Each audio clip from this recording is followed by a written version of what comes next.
Lease options, do you let the buyers find the loan company to qualify them, or do you provide one? Let me tell you, we don't do lease options, Vincent, and friends don't let friends do lease options. Okay. I did lease options for years and years and years, sold that way. But what I found was 80% of those people never buy the house.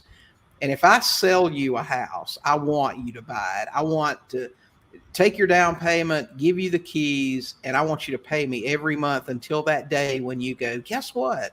We got our financing approved. We're going to pay you this at the end of this month. That's all. I don't want the house back. I don't want to have to paint it. I don't want to have to fix, put new carpet in, do any of that stuff. But what we do with our buyers is we actually qualify them with a mortgage broker, and then we let the mortgage broker follow up with them periodically.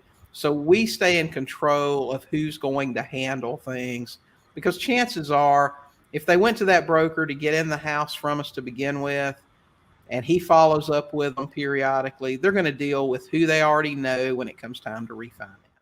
So for that reason, we like to stay in control of it and say who they have to deal with. Same thing with a title company. You want to use your title company, people that know you, people that understand what you're doing. If you let your seller control that sort of thing, it can be problematic. Hey guys, thanks for watching. While you're here, don't forget to hit the subscribe button and check out these other great videos and podcast episodes.